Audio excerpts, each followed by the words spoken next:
luz verde a la posibilidad de hablar abiertamente de todo ello, y esto se ha visto además en la esfera científica. Desde el año 2020 hasta el momento actual, hay muchísimos científicos que hablan con claridad cada vez más de vida extraterrestre, etcétera, etcétera. Y todo ello hay que ligarlo, porque tenemos que tener memoria, a que los cimientos se han ido preparando poco a poco. Este orden mundial no es algo que se configure de un día para otro. Fundamentalmente, la conformación de los cimientos ha sido muy laboriosa. Se ha culminado, como veníamos compartiendo, en el año 2024, pero viene poniéndose mucho antes.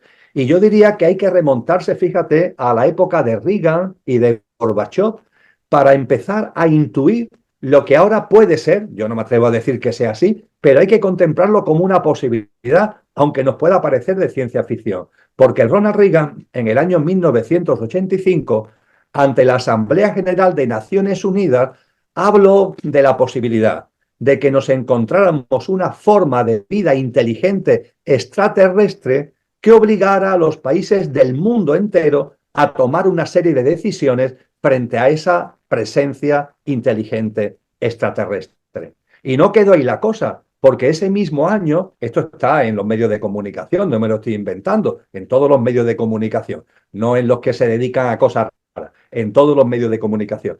En una reunión que mantuvo Reagan con Gorbachev en Ginebra, después de esa reunión, también en la rueda de prensa que dieron, compartieron que habían hablado de esto. Es decir, habían hablado Reagan y Gorbachev de la posibilidad de que se descubriera una vida inteligente extraterrestre que obligaría a que Estados Unidos y Rusia tomaran decisiones de la mano, etcétera, etcétera. Y ante todo esto, en definitiva, Edgardo, no podemos ni mucho menos descartar, por improbable que a alguien le pueda parecer, pero no podemos descartarlo, el que la élite, en un momento determinado de aquí al 2030, nos presenten, y nos lo presentarán siempre como algo que a ellos le conviene desde el punto de vista de sus objetivos, nos digan que aquí está y que estos son extraterrestres, una civilización humanoide extraterrestre.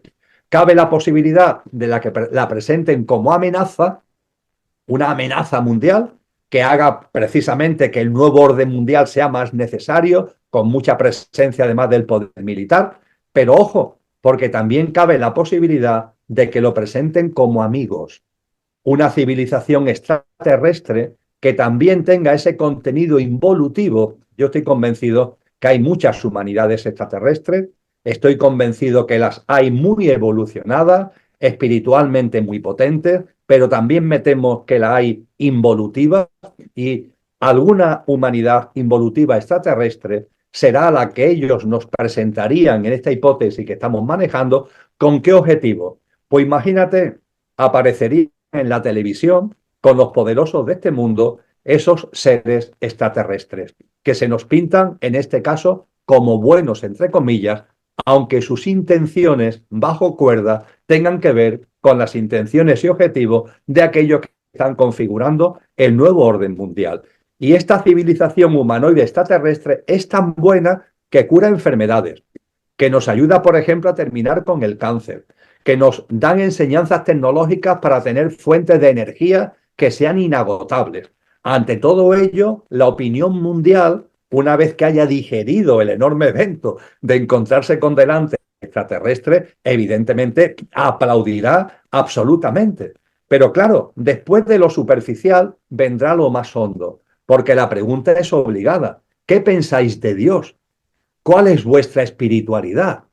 Y lo que ellos digan, la expresión que utilizamos en España, lo que ellos digan va a ir a misa, Edgardo. Lo que ellos digan no lo vamos a creer. ¿Por qué? O por lo menos la inmensa mayoría, una gran parte de la población, lo va a hacer suyo. Porque, hombre, ellos que saben tanto, que son tan inteligentes, que están tan evolucionados, si nos dicen que la religión es A o B o C, o que estos son patrañas que no son para nada, porque lo importante es la técnica, la tecnología, y que lo demás, la evolución, otros son quimeras.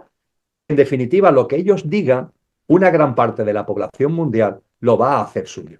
Eso evidentemente sería un resorte, yo diría que definitivo, para otro de los grandes pilares del orden mundial, que es el pensamiento único, el autoritarismo provenientes del pensamiento único.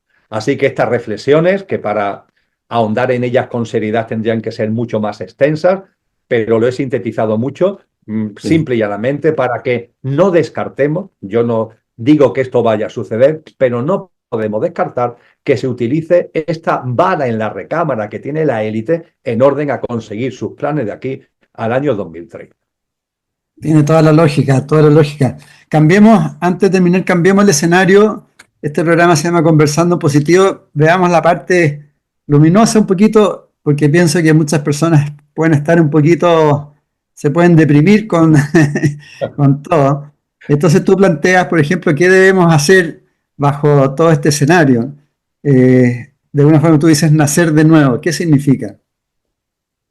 Ciertamente, Edgardo, todo lo que hemos compartido, primero es necesario que lo sopesemos y lo reflexionemos, porque es importante saber dónde estamos viviendo. Tenemos que Sí. conocer cuál es este mundo, el mundo en el que estamos. Esto es importante. Esto en las tradiciones espirituales se le llama conocer los signos de los tiempos.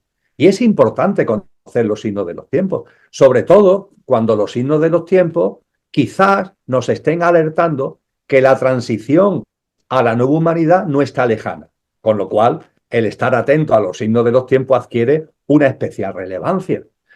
También es importante porque estando atento a los signos de los tiempos, sabemos lo que ellos quieren. Y a partir de ahí, la gran pregunta es esta precisamente. De forma aproximada, sabemos lo que ellos quieren. Y a partir de ahí, yo me tengo que hacer una pregunta. ¿Yo sé lo que yo quiero? Porque de forma aproximada sabemos lo que ellos quieren. Yo sé lo que quiero yo. Nosotros sabemos, aquellos que esto no va con nosotros, que sentimos en nuestro corazón y en nuestra alma que este mundo que están ahí construyendo no es el nuestro, nosotros, ¿qué es lo que queremos? Y esta es la pregunta fundamental que nos tenemos que hacer. ¿Qué es lo que quiero yo? ¿Qué es lo que queremos nosotros? Ellos están a lo suyo, nosotros tenemos que estar a lo nuestro. Y esto es fundamental. Ellos están a lo suyo y tienen mucho poder, tienen muchos recursos, tienen muchos resortes, etcétera, etcétera.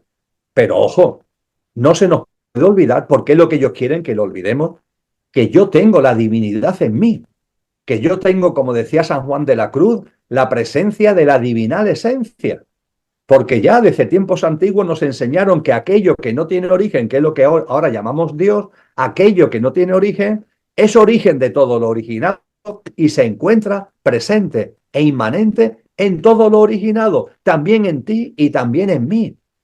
Tenemos que recordar esta fuerza interior que tenemos. Y esta fuerza interior es para ellos inabarcable y es inalterable.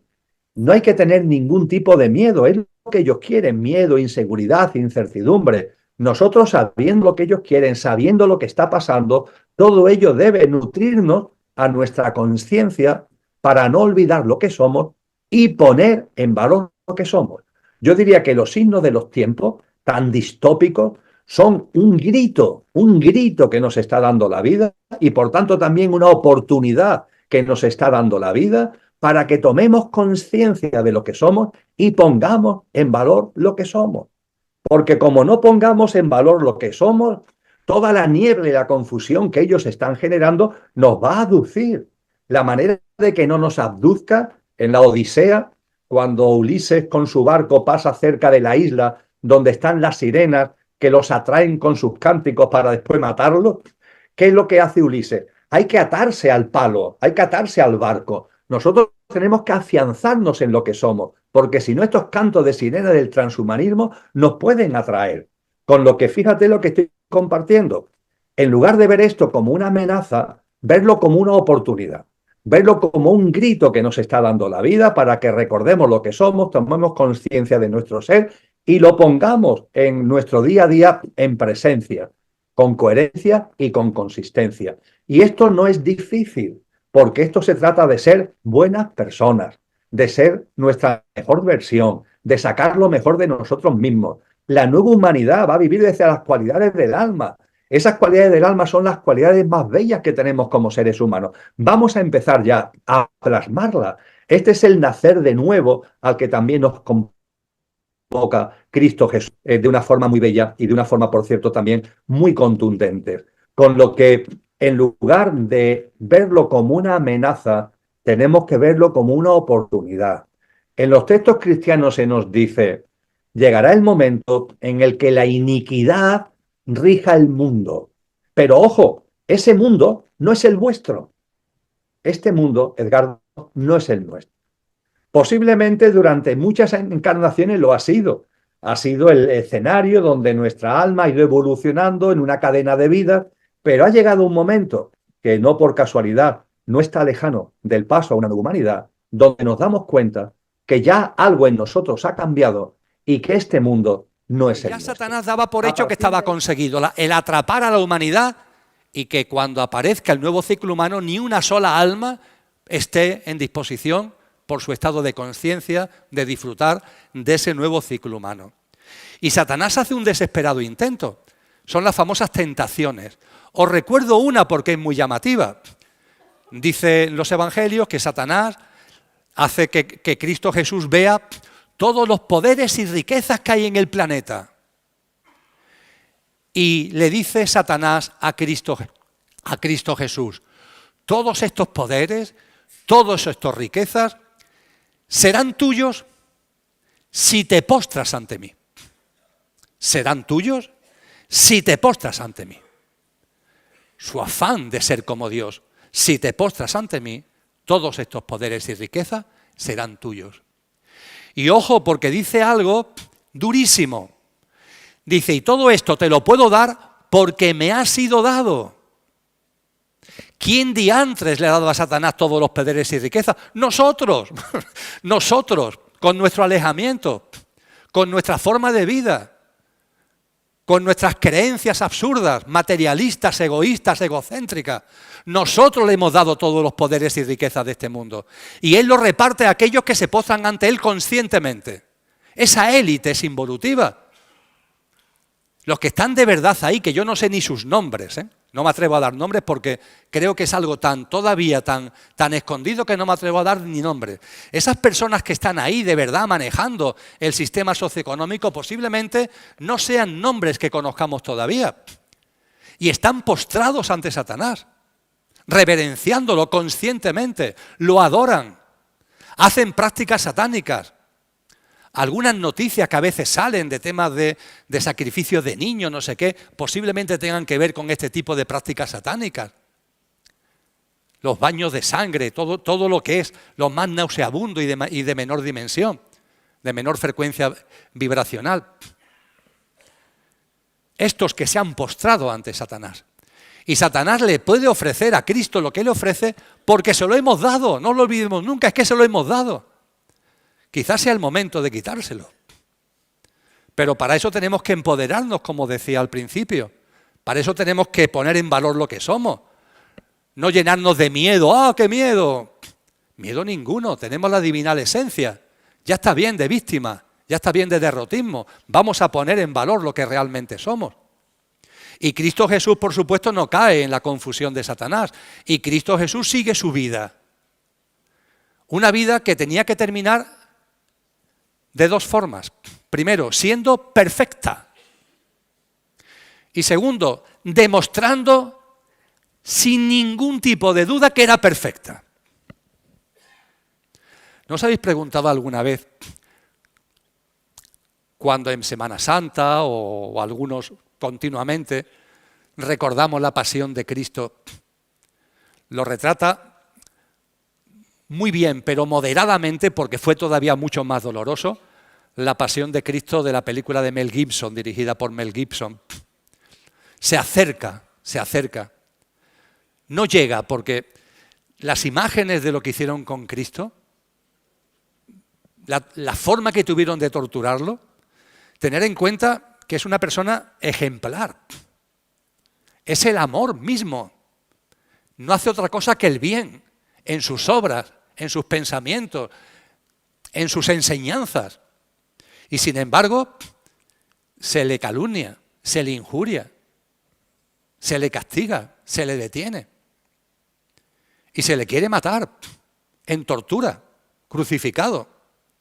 Y cuando el Sanedrín lleva a Pilatos a Jesús, Pilato se da cuenta y además la mujer tiene un sueño, nos dicen los evangelios, pero por favor, si esta persona es un santo, ¿cómo tú vas a permitir que lo crucifiquen?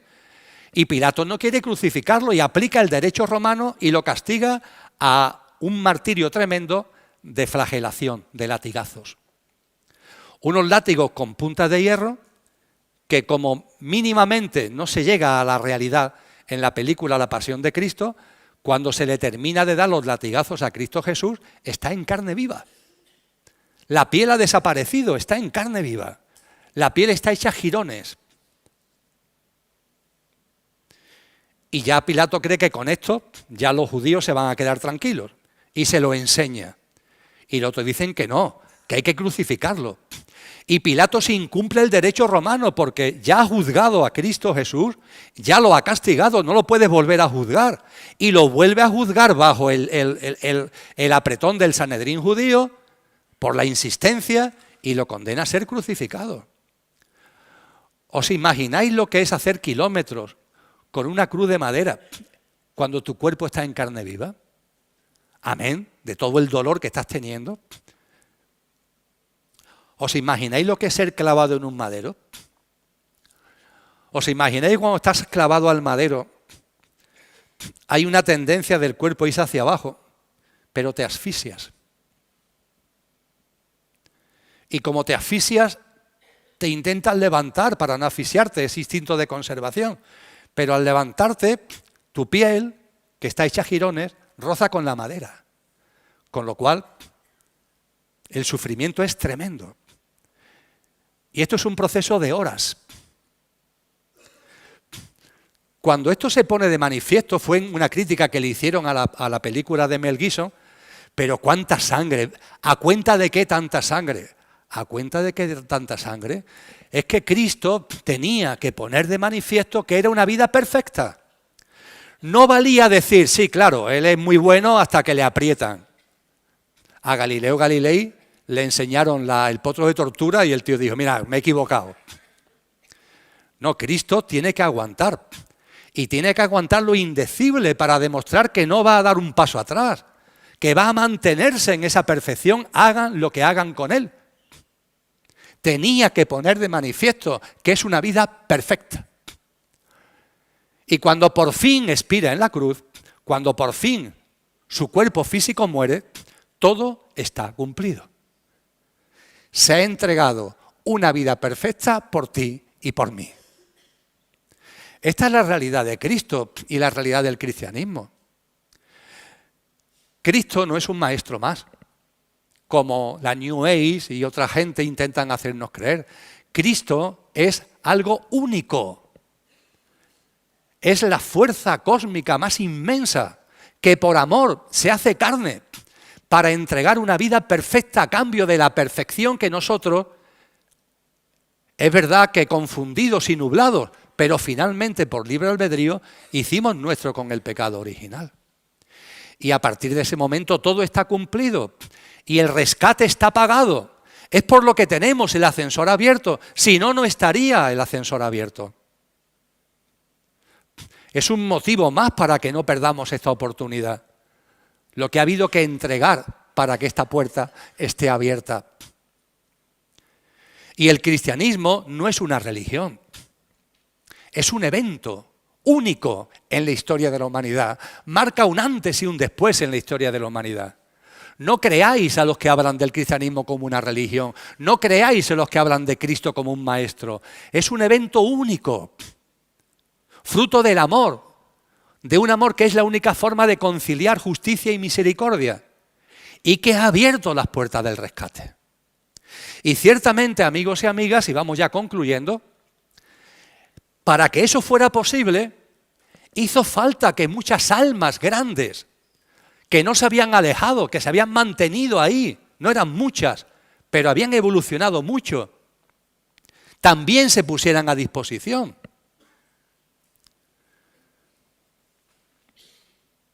Ese alma maravillosa que es la que encarnó en Buda Gautama. Esas almas maravillosas que encarnaron en Parménides, en Pitágoras, en Sócrates, en Laoset, en Zoroastro. Un conjunto de almas que entre el siglo VI y el siglo I-II antes de Cristo encarnan para preparar el terreno. Están preparando el terreno, están configurando las condiciones de conciencia. Gracias a ello la mente abstracta se abre en la humanidad. Es lo que en filosofía se llama la era axial, el momento en el que estos grandes personajes traen algo nuevo a la conciencia humana. La mente abstracta que se abre. Esas personas que nos enseñan a utilizar la disquisición, la reflexión, la lógica, el discernimiento para acercarnos a lo sobrenatural. Esto que estamos hablando aquí no sería posible si no fuera gracias a ellos. Y ellos desarrollan lo que podemos denominar estas grandes almas que preceden a Jesús, desarrollan el plan cósmico. Quedaros con esta denominación, el plan cósmico. Y cuando el plan cósmico está hecho, es el momento en el que lo crístico llega a este planeta, lo hace en la mayor alma que había encarnado jamás, fruto de un proceso evolutivo en este plano, que había llegado a una grandeza impresionante, el alma de Jesús de Nazaret, y ya con el terreno preparado, encarna en Jesús de Nazaret. Y Jesús se transforma en Cristo Jesús, de Jesús a Cristo. Y lo que hemos... Creo que muchas personas saben que los medios de comunicación han dejado de ser medios independientes, entre comillas.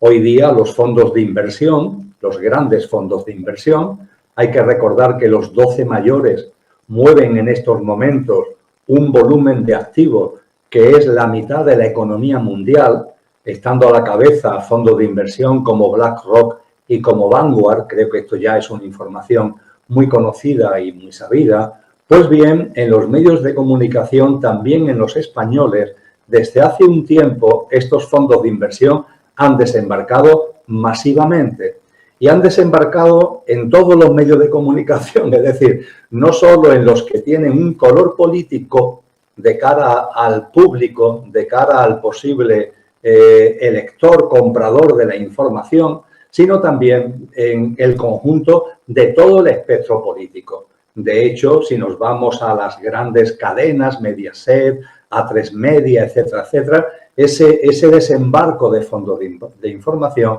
se ha producido en todos ellos, lo cual, dicho como nota a pie de página, pero muy importante, pone en valor, Alex, canales como el tuyo, canales que son independientes de esos fondos de información y que, oye, con sus aciertos y con sus errores, como tenemos todos, pero intentan mantener un criterio y una línea independiente que no está pagada por esos fondos.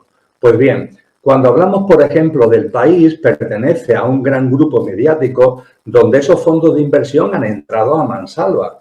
Y esos fondos de inversión, obviamente, no juegan en contra del nuevo orden mundial, sino todo lo contrario, forman parte absolutamente de ello. Y, por tanto, tenemos que saber leer. Fíjate que tú lo has dicho muy acertadamente, lo has leído incluso, que hay un gran titular, ¿no?, hacia el nuevo orden mundial. Eso ya va quedando, ¿no?, en el inconsciente colectivo. Forma parte de lo que Orwell en su novela 1984 llamaba la neolengua, ¿no? Ya se nos va incorporando sin darnos ni siquiera cuenta a nuestra vida cotidiana. Y en los subtítulos se hace referencia a una serie de cosas que, como tú muy bien también has apuntado, parece que juegan en contra de ese nuevo orden mundial, pero sin embargo están en la misma portada de un medio de comunicación financiado por los fondos de inversión que están a favor del nuevo orden mundial. Esta ecuación, hablando en términos matemáticos, ¿cómo se resuelve? Pues no es muy difícil de resolver.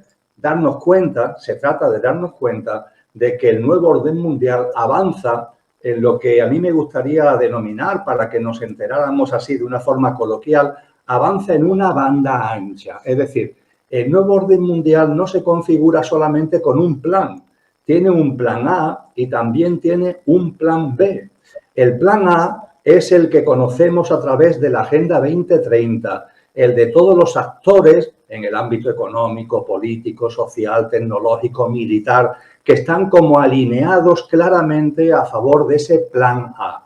Pero ojo, el nuevo orden mundial, todos aquellos que lo instigan y que lo promueven, tienen un plan B. El plan B con el que atraen a aquellos que por el plan A no son pescados. Es decir, podríamos decir que el plan A es la pesca y el plan B es la repesca. Y aquellos que por su carácter, por su forma de ver las cosas, porque no tienen una visión de la vida acomodaticia, porque no se creen lo primero que le dicen, porque no son aplaudidores en definitiva, sino que más bien son críticos y tienden a tener un componente de resistencia ante lo que ocurre, pues para eso tienen el plan B. Pero el plan B y el plan A conducen exactamente a lo mismo. La figura metafórica que a mí me gusta utilizar es la del célebre flautista de Hamelin, del cuento famoso de Jan Christian Andersen.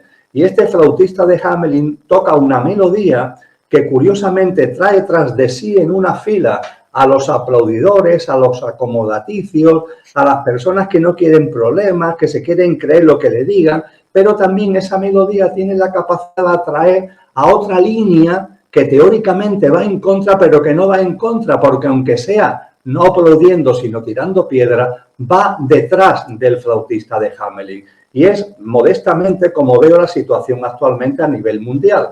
Veo que hay un gran flautista de Hamelin, que son los grandes poderes que a través del sistema socioeconómico dominan también el entramado político institucional y el complejo tecnológico y militar, y detrás de esa gran flautista de Hamelin hay una enorme fila de aplaudidores, acomodaticios, tibios, como lo queramos denominar, siempre desde luego con el mayor respeto, y después también en los que aparentemente se resisten, pero a través de esa resistencia son atraídos, con lo que, hablando más claramente, y podemos ahondar todo lo que tú quieras al respecto, por ejemplo, la victoria electoral de Trump en Estados Unidos no es ir contra el nuevo orden mundial, forma parte del plan B. Es una manera de atraer a lo mismo a personas que a través del plan A se muestran como díscolos, como disconformes, y a través del plan B se les lleva realmente exactamente a lo mismo. Es interesante esto que dices, Emilio, de el plan B, ¿no? Porque claro, yo opino igual que tú. A veces uno puede pensar o creer que Donald Trump va a ser el Mesías, el Salvador, y forma parte del sistema, está dentro de la Matrix también. Lo que pasa es que la Matrix, cuando decimos Matrix nos referimos a esa entidad o esas élites que no son claras, que son muy oscuras porque no se ven, no sabemos quiénes son exactamente, pero que son los que mueven un poco los hilos, ¿no?, de todo lo que está pasando. Y Donald Trump pertenece también a ese mundo, ¿no? Entonces, ¿qué hace él? Pues arrastrar a los descontentos, los que no compran la versión oficial y que despotrican de todo y que creen, bueno, que el mundo también puede ser una amenaza y estas cosas, ¿no? Claro, la cuestión es, ante este panorama, sí que es cierto que las personas que rodean a Trump, y vamos a centrarnos un poco en Donald Trump porque yo creo que va a ser una figura importante en este 2025. Las personas que lo rodean, por ejemplo, Elon Musk sí que se ve como un empresario multimillonario díscolo que parece que no se pliega ante el poder, aunque quizá él mismo representa ese poder que quiere un mundo que no sé yo si está según los postulados de la Agenda 2030, pero sí que vamos quizá hacia un nuevo orden mundial, pero como decías tú, ¿no?, un plan B, o sea, un mundo diferente, no como el que nos habían querido colocar, pero sí un mundo distinto, pero también dirigido de una manera determinada y con poca libertad y censura igualmente. No sé. Cuando analizamos la situación del sistema socioeconómico, que como acabo de compartir es muy importante tenerlo en cuenta porque quien domina la economía tiene los resortes para controlar el sistema, todo el entramado político-institucional y el complejo tecnológico-militar, nos encontramos que fundamentalmente, querido Alex, hay 10 personas que son las que acumulan el mayor patrimonio, la mayor riqueza del planeta. Son 10. Después hay otros, fundamentalmente, claro, pero hay 10 que son el núcleo duro, por así decirlo. Cuando en lugar de fijarnos en personas, analizamos familias, nos encontramos 10 grandes familias que son también las que controlan ese sistema socioeconómico. Cuando de las personas y las familias pasamos a las corporaciones, las grandes corporaciones transnacionales, vemos también que hay 10 grandes corporaciones transnacionales. Las tecnológicas están a la cabeza, pero después hay otras de contenido no tecnológico que llegan incluso a temas que tienen que ver con la estética y con los cosméticos, por detenerme en un caso concreto. Y esas 10 grandes transnacionales, ellas solas manejan auténticas capitales tales que superan al PIB de cualquier estado. Hay que tener en cuenta que las 10 grandes corporaciones transnacionales tienen más poder económico que la economía europea, el famoso PIB europeo. Pero es que tienen más poder económico que la economía china, que es la segunda potencia económica mundial. Y cuando además de las personas, las familias y las corporaciones transnacionales nos vamos a lo que antes hablábamos, los fondos de inversión, los 12 mayores fondos de inversión con BlackRock y con Vanguard a la cabeza, gestionan activos por 52 millones de dólares, valorados en dólares, 52 billones de dólares, que es la mitad de la economía mundial, duplicando prácticamente la economía más importante del planeta, que es la economía americana. Cuando hablamos, por tanto, de que hay unos resortes que controlan la economía y a partir de ahí todo lo demás, no estamos hablando de entelequias. Son datos, además, que yo estoy sacando de revistas tan prestigiosas y tan del establishment como Forbes. No estoy acudiendo a ninguna fuente extraña. Cuando toda esa información la tenemos encima de la mesa, ¿qué nos encontramos? Nos encontramos que Donald Trump siempre ha pertenecido a esa élite. Lleva 50 años, él heredó muy pronto una compañía familiar que convirtió en la corporación Trump y desde entonces, hace ya 50 años, que viene perteneciendo a esa élite. Según la revista Forbes, es la 766 fortuna del mundo actualmente y también acudiendo a todos los datos que tenemos. Bien, es un camino que recorrimos, ese camino nos acercó a la teosofía, gracias a la teosofía, también después la antroposofía, tuvimos un acercamiento a temas de cosmogénesis, del origen de la existencia misma, del universo, de la propia existencia humana, antropogénesis, cómo las humanidades se van sucediendo y hay ciclos humanos que se van sucediendo los unos a los otros, que cuando hablamos de Atlántida y Lemuria no estamos hablando de quimeras, son realidades en el proceso evolutivo humano. En fin, todo un bagaje de estudio, de reflexión, a la que es cierto que dedicamos nuestra vida al 100%, intentando además ser coherentes en nuestra práctica diaria con ese camino espiritual. Y la figura de Jesús, la figura de Cristo, fue haciéndose cada vez más presente. Y esa presencia se hizo absolutamente tangible en torno al año 2020, 2019, 2020, se hizo absolutamente manifiesto. Y fue para mí un reencuentro. Para Lola fue un encuentro, para mí fue un reencuentro. Y en el encuentro de ella y en el reencuentro mío, lo que pudimos percatarnos es que ese camino que habíamos hecho fuera del cristianismo nos ayudaba a entender mejor el cristianismo. Y que el acercamiento al cristianismo, no desde un dogma, no desde un credo, sino desde una reflexión espiritual profunda, con un bagaje de conocimiento también de aportaciones de otras tradiciones, nos permitía adentrarnos en la sabiduría y en las enseñanzas de Jesús de un modo distinto a lo que hay, simplemente a lo que hay con el mayor respeto a todo lo que hay. Es cuando en ese momento pues empezamos a percibir, teniendo en cuenta que nosotros no tenemos ningún credo religioso, consideramos que somos personas espirituales, no solamente de vocación, sino de práctica de vida, pero no tenemos ningún credo religioso. Pero la figura de Cristo Jesús fue emergiendo cada vez más hasta convertirse en nuestro referente vital.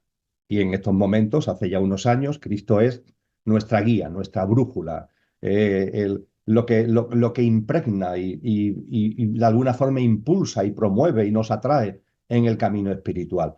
Ojo, eso sí, Mariano, entendiendo, y yo creo que con esto ya puedo concluir la respuesta a tu pregunta, entendiendo que nuestra percepción de Cristo y del cristianismo nos lleva a considerar, es algo que está muy presente en esas 400 páginas del libro, que Cristo no es un maestro más.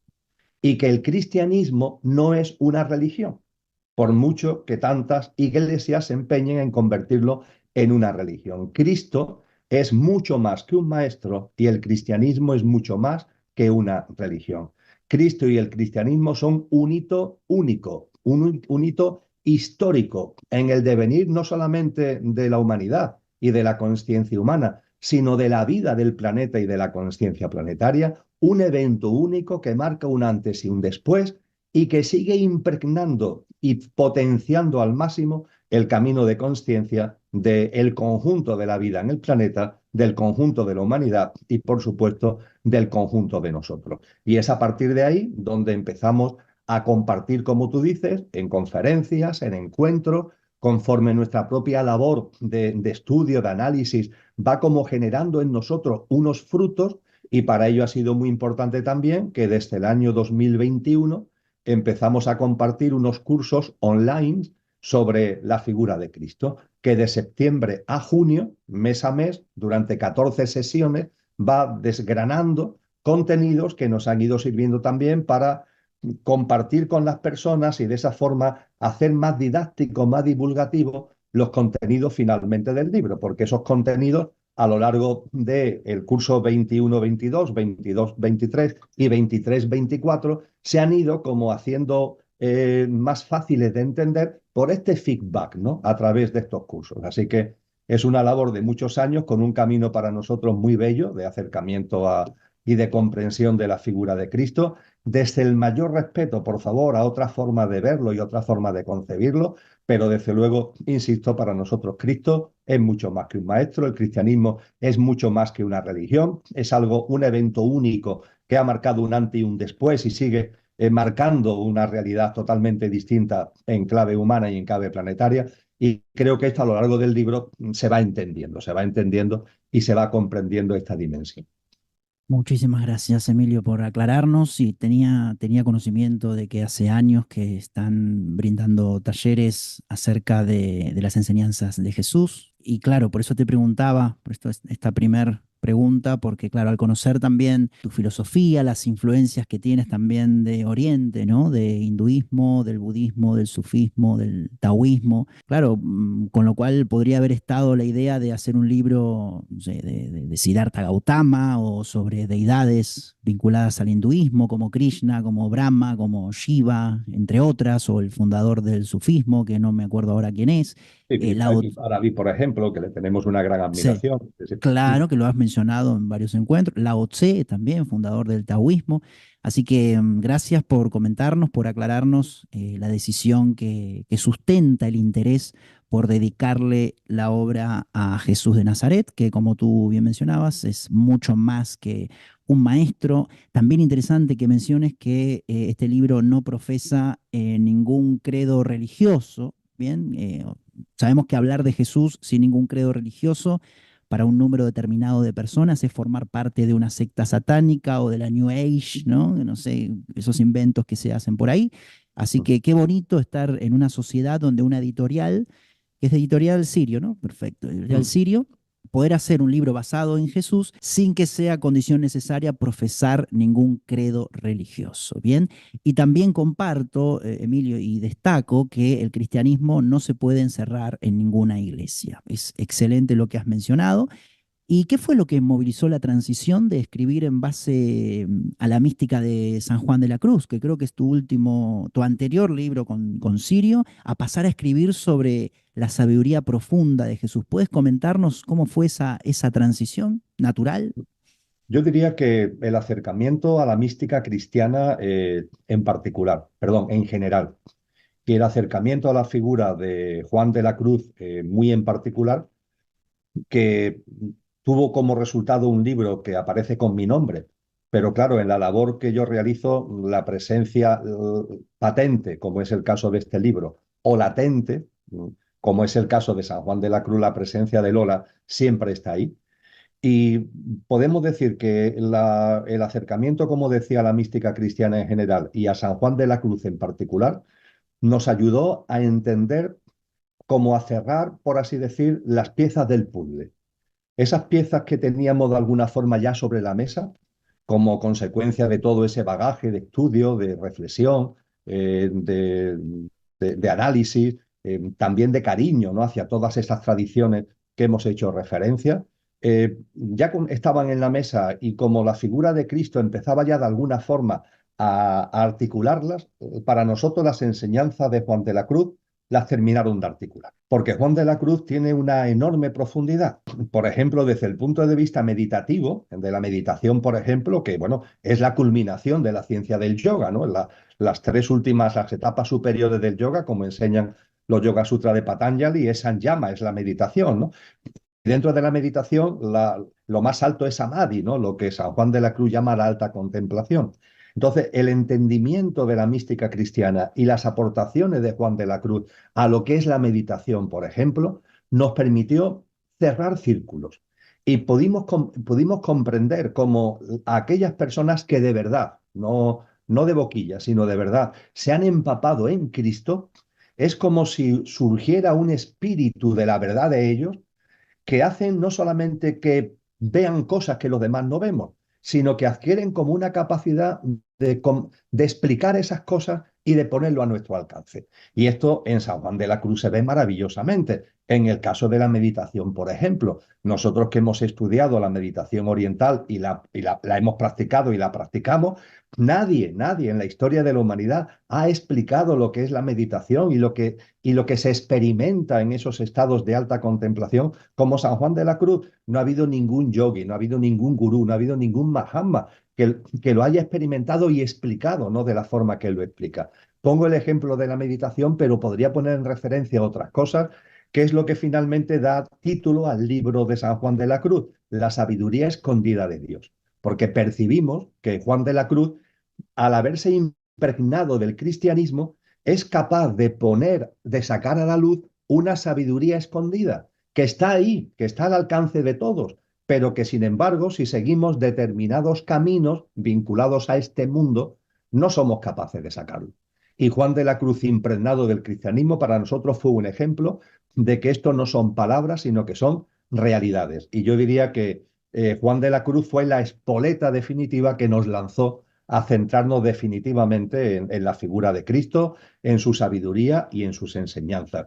Y desde luego yo diría que este libro lo que hace es elevar el tono, por así decir, y lo hace mucho más extenso porque no estamos hablando ya de mística, sino que el libro tiene un componente muy importante de práctica de vida, con todo lo que son las enseñanzas de Jesús en nuestro camino individual y en nuestro camino colectivo, y como tú decías, algo que está ahí pendiente y que las iglesias en particular que se denominan cristianas, parece como si miraran a otro lado, que es Cristo, que es la comprensión de Cristo. Porque las iglesias nos dicen, con razón, que es el Verbo encarnado, que es el Hijo del Padre. Pero bueno, ¿eso qué es? Más allá de palabras que nos pueden parecer más o menos bellas, ¿eso qué es?, ¿no? Entonces, hay un núcleo central en el libro también, en su segunda parte, que es la comprensión de qué es Cristo. Y ya claro, cuando comprende lo que es Cristo, cuando se comprende, porque se puede entender, o por lo menos vislumbrar, que el Verbo, que Cristo encarne en un ser humano, y esa fuerza crística, ¿por qué va a encarnar en un ser humano? Es posible que lo crístico encarne en un ser humano cuando se entiende lo que es Cristo, cuando se entiende que es factible, real. El hecho de que se precipite justo cuando corresponde en un ser humano y a través de un ser humano en toda la humanidad y a través de la humanidad en el planeta, es entonces cuando se puede percibir que el cristianismo, como decíamos, no es una religión. El cristianismo no son dogmas, ni son cultos, ni son celebraciones, con el mayor respeto a todo eso, pero el cristianismo está mucho más allá de todo eso. Es un hito único en la historia que además, si nos acercamos al verdadero y al genuino cristianismo y al genuino Cristo, es en la mayor espoleta, San Juan de la Cruz lo llama la piedra filosofal, que nos cambia y nos transforma. Y vamos a hablar de espiritualidad profunda, lo cual significa que tenemos también que hablar del signo de los tiempos. Hay personas que cuando se habla de lo que está ocurriendo o puede ocurrir, de alguna forma consideran que eso es salirse del ámbito de la conciencia y de la espiritualidad. Nada más erróneo. la espiritualidad y la conciencia tienen que mirar la realidad en la que vivimos, porque es enormemente importante estar al tanto del signo de los tiempos, como lo han llamado los textos sagrados. El signo de los tiempos es saber dónde estamos. No ya cada uno en particular, sino como colectivo humano, como humanidad, dónde estamos. E intentar entrever hacia dónde vamos. Porque eso tiene repercusiones fundamentales en nosotros mismos y en nuestra expansión o no de conciencia y en nuestro desarrollo espiritual. Hemos terminado un año, el 2024, que ha sido enormemente singular. He percibido en las redes sociales que había o hay como una cierta decepción porque en el año 2024 no ha pasado nada. No ha pasado nada desde el punto de vista de eso, de eventos distópicos de gran magnitud, etcétera, etcétera. Pero, sin embargo, en el año 2024 han pasado cosas muy importantes. He compartido en distintas redes sociales, ya tengo varios vídeos durante el mes de enero al respecto, de que el año 2024, en mi modesto criterio, ha culminado los cimientos del nuevo orden mundial. Los cimientos. Eso del nuevo orden mundial es un término que se viene usando en medios alternativos desde hace algún tiempo. Sin embargo, ahora ya todo está a la vista. Hemos hablado aquí muchas veces, ¿verdad?, de que estamos en la sala de los espejos. Todo está a la vista, en lo personal y en lo colectivo. Y como todo está a la vista, el hecho de que estamos caminando hacia la configuración de ese nuevo orden mundial ya no se oculta. Os voy a poner un botón de muestra. Un medio de comunicación, un diario, que yo creo que la mayoría conocéis, que es el diario El País, se edita en Madrid, tiene mucha divulgación, es un medio de referencia para muchas personas.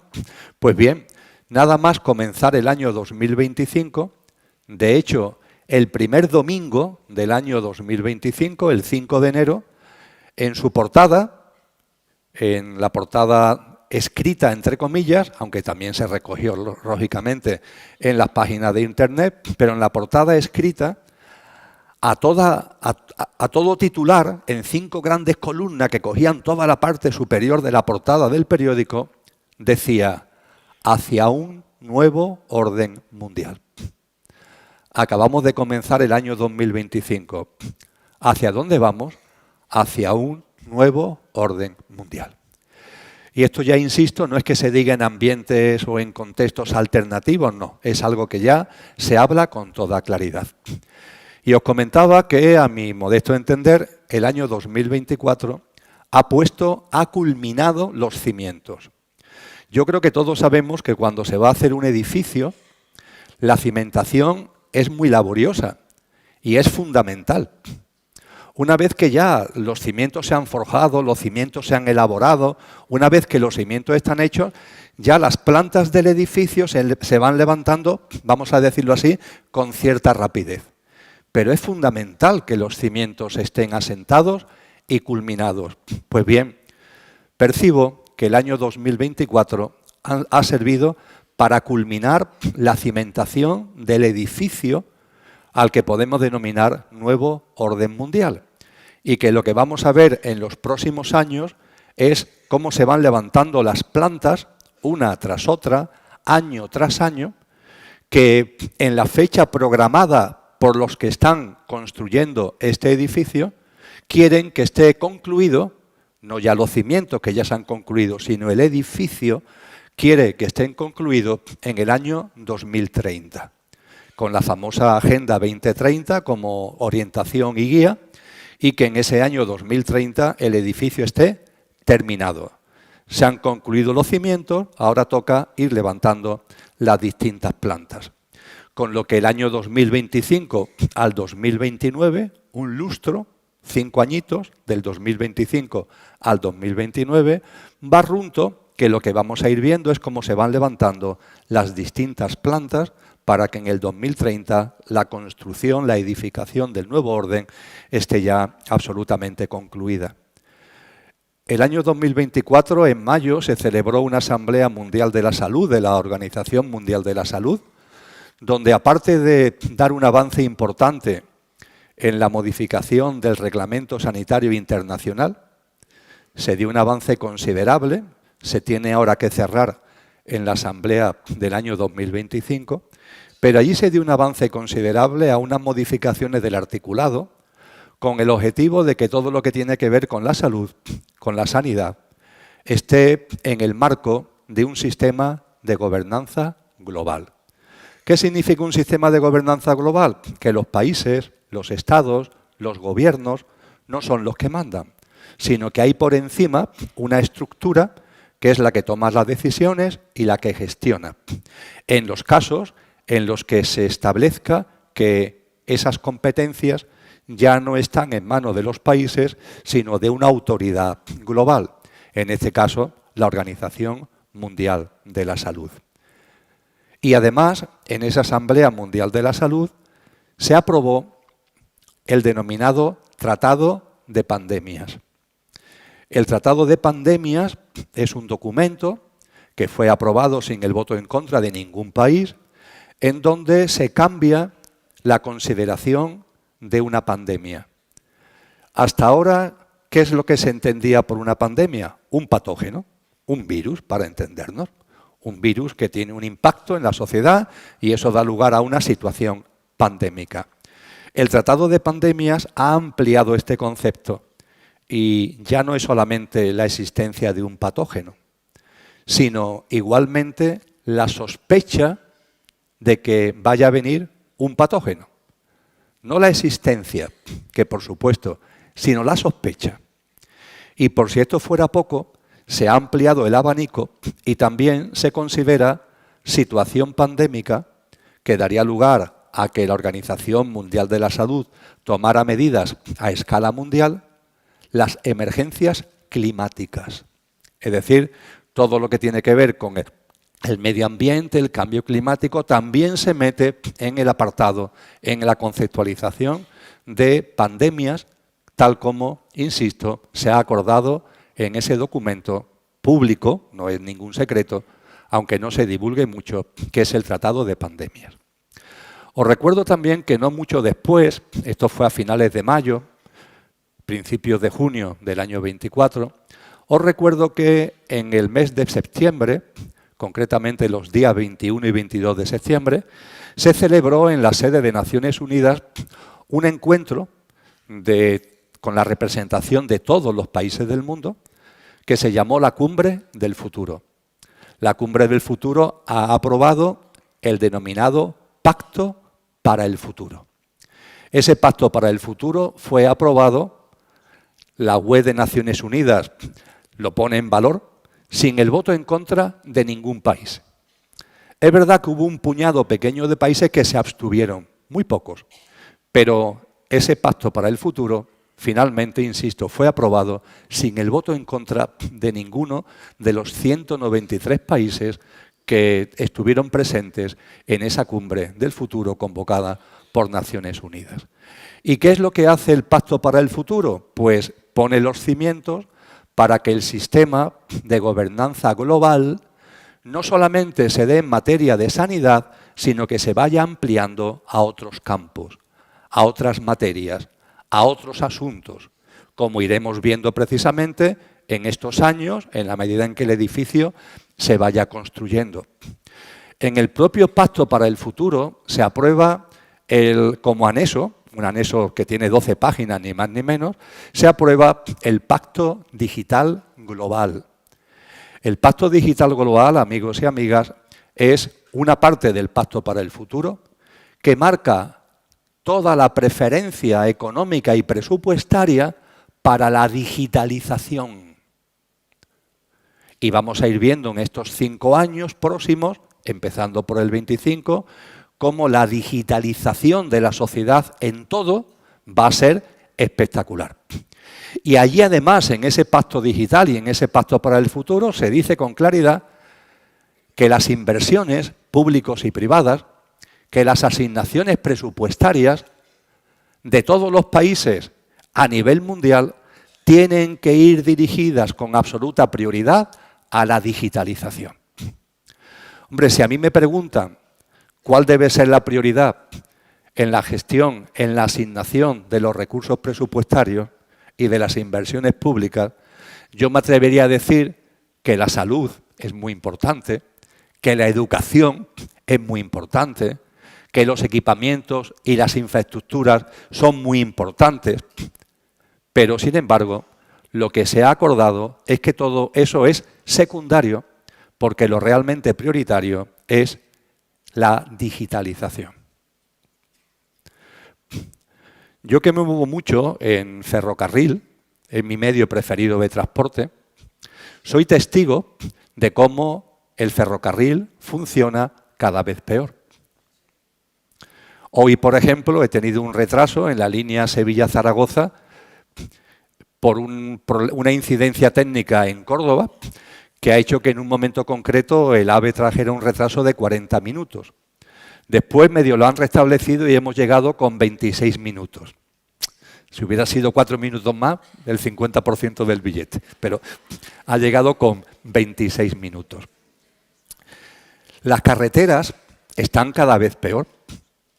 Mucho hablar de alcoholemia, y se hace bien. Mucho hablar de controles de velocidad, y no digo que esté mal, pero ojo, porque las carreteras hay que cuidarlas. Ya que tanto nos importa la seguridad, cuidemos las carreteras, que están cada vez más hechas una pena. Pero es que eso no es la prioridad. La prioridad es la digitalización. La digitalización. En el Pacto para el Futuro y en el Plan Digital Global, esto queda absolutamente claro. Pero fijaros que en el Pacto para el Futuro además se aprueba una cosa que se llama plataforma de emergencia. La plataforma de emergencia inicialmente fue un informe que elaboró Naciones Unidas y publicó en marzo del año 2023. Pero era un informe. Ahora, sin embargo, ha sido aprobado como en el contenido del Pacto para el Futuro. Se le ha elevado, por tanto, el nivel. ¿Y qué es lo que hace el Tratado de Pandemia? Pues como todo está a la vista, porque estamos en la sala de los espejos, se nos describe con precisión los shocks globales, los eventos distópicos que podemos vivir en los próximos años. Y se hace una enumeración exhaustiva. Personalmente, cuando esto lo leía, ya cuando leí el informe en marzo del 23, ahora cuando lo he visto en el Pacto para el Futuro aprobado en septiembre del 24, ya me han despejado todas las dudas. Es como si ellos nos estuvieran diciendo, mire usted, estamos construyendo este edificio. Si todo va bien, no va a pasar nada. Si las cosas van conforme al programa de obra previsto, perfecto. Ahora bien, como la orientación del edificio se desvíe un poquito o el ritmo se desacelere un poquito, estos son los botones que podemos tocar. Y se nos dicen cuáles son esos botones, desde conflictos bélicos a temas pandémicos, desde eventos del ciberespacio, pongamos por caso, a determinados eventos que interrumpan los flujos de mercancías, de bienes, de servicios a nivel mundial. Y se nos hace el listado perfectamente.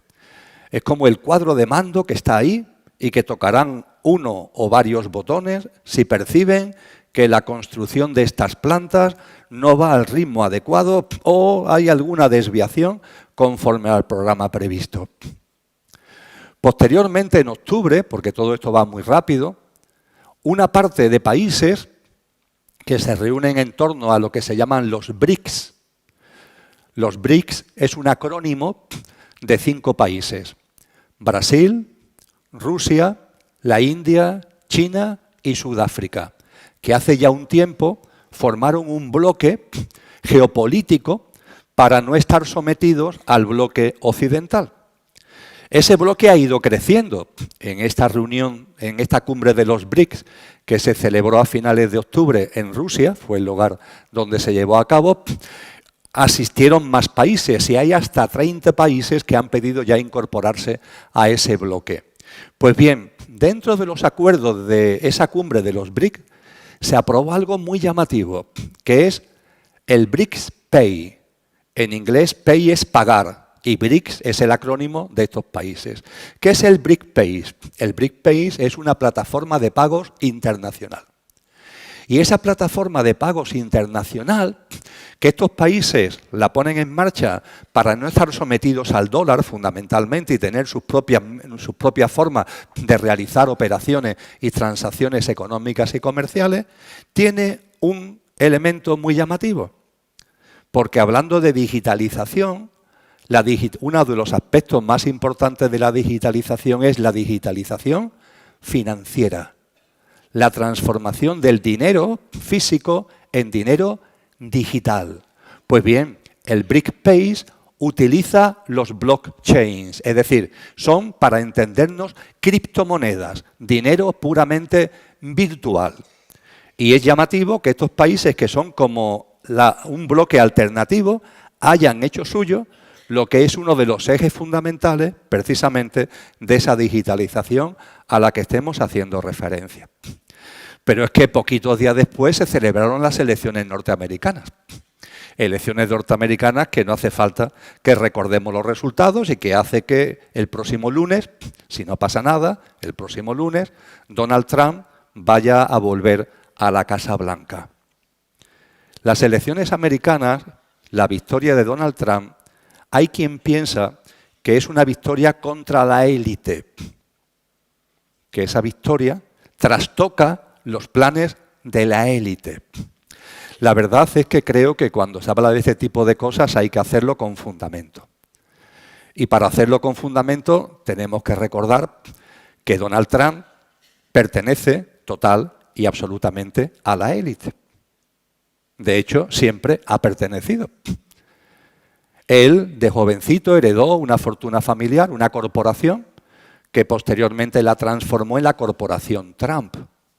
Y esa corporación Trump, a lo largo de las décadas, lleva ya muchas décadas Donald Trump gestionando temas económicos y empresariales, ha ido creciendo, y eso hace que actualmente Donald Trump se encuentre según la revista Forbes, el último dato es del año 2018, aunque se entiende que ha ganado posiciones, pero en el 2018 era la persona 766 más rica del mundo.